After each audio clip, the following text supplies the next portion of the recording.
నా పేరు కిరణ్ యాదవ్ అన్న. నిన్న కావాలని చెప్పి కాంగ్రెస్ గవర్నమెంట్ ఇక్కడ ఉన్న మాజీ డిప్యూటీ మేయర్ బాబా ఫసీయుద్దీన్ కావాలని చెప్పి ఆకర్ష్ వాళ్ళ మీద పగగట్టి వాళ్ళ షాప్లన్నీ డిమాలిష్ చేయడం జరిగింది. ఇప్పుడే కాదు, ఎప్పుడైనా ఎలక్షన్లు వచ్చినా సరే కావాలని చెప్పి ఒక సంవత్సరం ముందు 6 నెలల ముందు వీళ్ళ షాప్లను డిమాలిష్ చేసి ఓట్ బ్యాంక్ పాలిటిక్స్ కోసం మళ్ళీ నేను ఉన్నా చూసుకుంటా పెట్టేస్తా అని చెప్పి వాళ్ళకి మాటిస్తాడు ముంగల్కి వచ్చి. కానీ చేపించింది 100% ఆయననే. ఇంకొకటి ఏంటంటే ఎంతో మంది పేద ప్రజలు ఎన్నో సంవత్సరాల నుంచి బతుకుతారు. గవర్నమెంట్ వాళ్ళకి ఆకర్ష్ కార్డు ఇచ్చింది, పర్మిషన్ కార్డు ఇచ్చింది, డీసీ వచ్చి మరి కార్డు ఇచ్చిండు అన్న. వీళ్ళకి అసలు డిమాలిష్ చేయడానికి రైట్స్ ఎవరు ఇచ్చిరన్న? మన హైడ్రా చూసుకున్నట్టయితే ఏవి రంగనాథ్కి హైకోర్టు వార్నింగ్ ఇచ్చింది. ఏదానికైనా లీగల్ ప్రొసీడింగ్స్ ఉంటాయి, మీరు నోటీసులు ఇవ్వకుండా ఎట్లా డిమాలిష్ చేస్తారని చెప్పి హైడ్రా పైన హైకోర్టు జడ్జి ఎవరైతే ఉన్నారో ఆయన గరమైండు. మనం అది అందరు చూసిందే. ఇప్పుడు కూడా కావాలని చెప్పి ఎవరో ఒక పొలిటికల్ బాస్ కోసము జిహెచ్ఎంసీలో ఎవరైతే పని చేస్తారో, ఎవరైతే లీడ్ చేస్తారో, ఇక్కడ అధికారులు ఉన్నారో వాళ్ళు చెప్పిన మాటలని పేద ప్రజలకు కడుపు కొడుతురు అన్న. ఇది ఎన్ని రోజులు సాగుతుంది అన్న? ఇది ఎన్ని రోజులు సాగుతుంది? మేము చెప్తున్నాం కదా, రేవంత్ రెడ్డి నీకు పేద ప్రజలకు కడుపు కొడుతున్నావు కదా, నీకు వాళ్ళ ఉసురు ఉచ్చుకుంటున్నావు కదా, నీ సీట్ జారే రోజు చాలా దగ్గరలో ఉన్నది. పేద ప్రజలే నీ ఇంటిని ముట్టడిస్తారు. నువ్వు ఎక్కడ పోయినా కూడా నిన్ను అడ్డుకుంటారు. ఆడమన్న కుమార్ అంటే డిమాలిష్ చేస్తే నువ్వు పోయి ఆమెకు పర్మిషన్ ఇచ్చి మళ్ళీ పెట్టించినావు. వీళ్ళందరూ ఎటు పోవాలి? వాళ్ళకి పూటకి కట్టుకోవడానికి, పూటకి తినడానికి ఉండకపోయినా సరే వాళ్ళ పిల్లల కోసం వాళ్ళు కష్టపడుతున్నారు.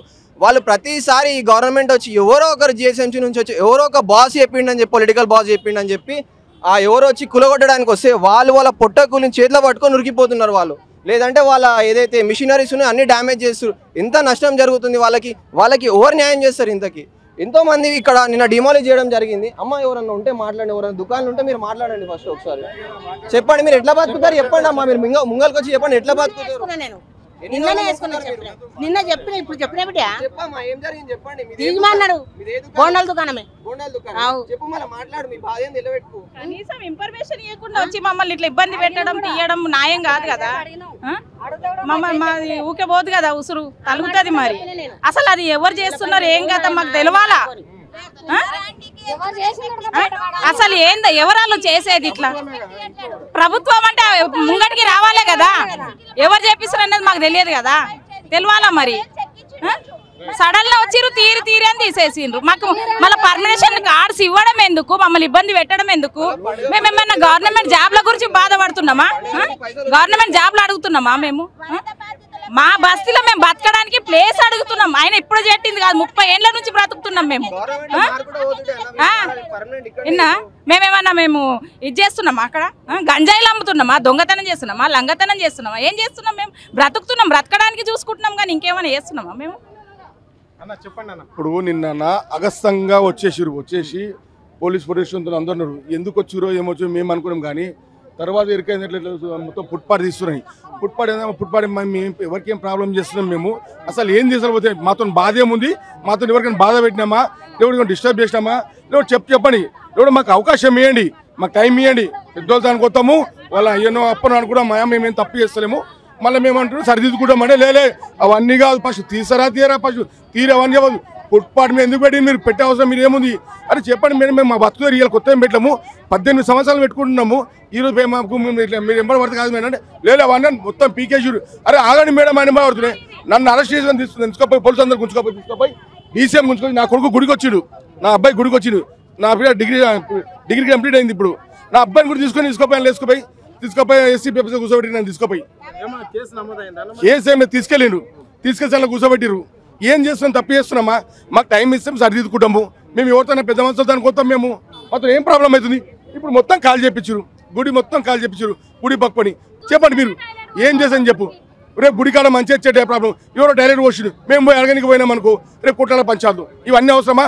మేము అందరం ఉండి దిగ్బాలు చేసుకుంటా ఏదో మా పుట్ట నడిపించుకుంటా మేము ఉంటాం. ఇక్కడ మేము ఇల్లీగల్ దంద చేస్తలేం, ఉడమా చేస్తలేం, గంజా దంద చేస్తలేం, ఇంకేం చేస్తలేం. పొట్ట తిప్పల గురించి దంద పడుతున్నాము. ఇంత పండ్లు మోజులు బోండలు పూలు అమ్ముకుని బతున్నాం మేము. అరే మా పొట్ట మీద కొడితే ఏమొస్తుందన్న చెప్పండి. మాతో తప్పేమని చెప్తే చెప్పండి, మేము సరిదిద్దుకుంటాము. మాకు టైం ఇవ్వండి. మాకు లోన్లు ఇస్తారు, కార్డులు ఇస్తారు, అన్నీ చేస్తారు, మళ్ళీ తీసి పడేస్తారు. ఇది ఎక్కడ న్యాయం? మన ఉన్నోళ్ళకి ఒక న్యాయం, లేనొక ఒక న్యాయం అనా?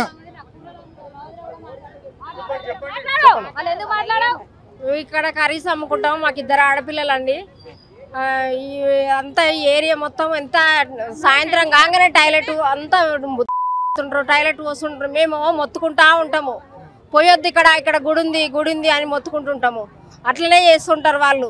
బాగా ఫుల్ తాగేసి వస్తారు, ఇక్కడే వండుకుంటారు, ఇన్నే టాయిలెట్ పోస్తారు, మా ముందే పోస్తారు, నిలబడి పోస్తారు. మేము అట్లా టాయిలెట్లలో మేము ఉన్నామండి, మేము బ్రతుకుతున్నాం, కష్టాలు చేసుకొని మేము బ్రతుకుతున్నాము. మేము బతుకుతున్నాం. మరి మేము ఎవరినైతే నెత్తి కొడతలేం కదా, మేము గంజాయిలు అమ్ముతలేం కదా, మేము వయసులు పెట్టుకొని బతుకుతలేం కదా, కష్టాలు చేసుకొని బతుకుతున్నాం మేము. ఇక్కడ పూలు పెట్టుకున్న షాపులకు చాలా ఇబ్బంది చేస్తున్నారు అన్న. షాపులలో ఓనర్స్ వాళ్ళు లేడీస్ ఉంచుతాలకు వాళ్ళు ఏదో రకంగా మాట్లాడుతున్నారు ఈ మధ్యలో. ఎవరైనా కానీ పక్కన వాళ్ళు షాపులో అసలు తీసిపారేయాలి ఇక్కడ నుండి అంటే మేము ఎక్కడికి వెళ్ళి పెట్టుకోవాలన్న. మేము ఇప్పుడు మనం బతకలేరు, అదే మాకు ఇప్పుడు ఇవాళ తీయమంటే మేము ఎటు పక్క పోవాలి. ఇప్పుడు మాకు ఇప్పుడు జాగియాలంటే ఇప్పుడు ఇక్కడ కూర్చొని 10-15 ఏళ్ళ కూర్చుంటున్నాం మేము. ఈరోజు నువ్వు పక్క జరగా అంటున్నారు.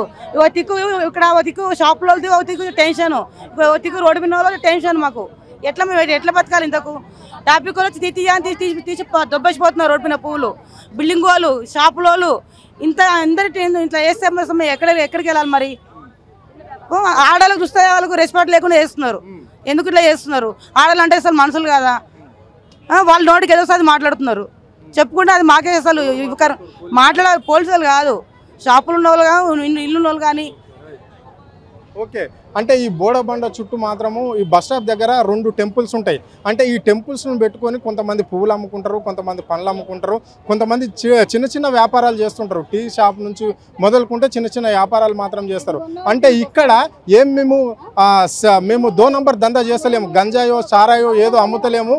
సో మేము మంచిదే కదా, టెంపుల్ అక్కడ ఉండి జీవన ఉపాధి కోసం అమ్ముకున్న వాళ్ళని కూడా మనం తీపేయడం అనేది ఎంతవరకు తగును అని చెప్పేసి రేవంత్ రెడ్డి సర్కార్కు అధికారులకు కూడా వాళ్ళు ప్రశ్నించడం అనేది జరుగుతుంది. ఇక్కడనే మేము ఉండేది, అంటే ఇక్కడనే మాకు ప్రభుత్వం కూడా మాకు గత ప్రభుత్వంలో కార్డ్స్ కూడా ఇచ్చారు, మున్సిపాలిటీ నుంచి పర్మిషన్ కూడా ఉన్నది.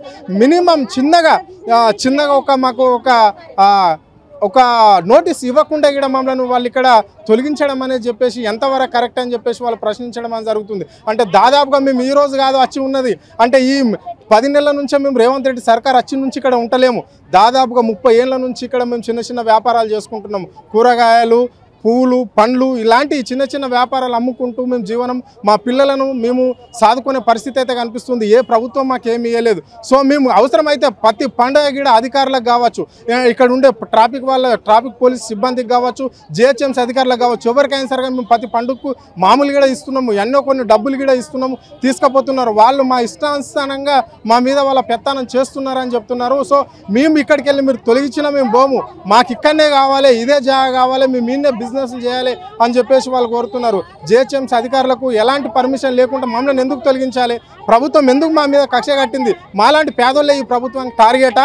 ఈ ప్రభుత్వం కావాలనే చేస్తుందా మా మీద? అంటే ప్రజాపాలనని, ప్రజల గురించి గెలిపించుకున్న ప్రభుత్వాన్ని ప్రజాపాలన అని చెప్పేసి మా పేదల మీద వీళ్ళ టార్గెటా అని చెప్పేసి వాళ్ళు క్వశ్చన్ మార్క్ డైనామాలో పడడం అనేది జరిగింది. అంటే ఇలాంటి వాళ్ళని కాదు రేవంత్ రెడ్డి టార్గెట్ చేసేది, పెద్దవాళ్ళని టార్గెట్ చేయాలి. అంటే పేదవాళ్ళని కాదు, గుళ్ళ చుట్టూ బళ్ళ చుట్టూ పండ్లు పువ్వులు అమ్ముకునే వాళ్ళను, రోడ్ సైడ్ స్ట్రీట్ వెండర్స్ను వీళ్ళ కాదు టార్గెట్ చేసేది, పెద్ద వాళ్ళని టార్గెట్ చేస్తే బాగుంటుంది అని చెప్పేసి వాళ్ళు కోరుకోవడం అనేది జరుగుతుంది.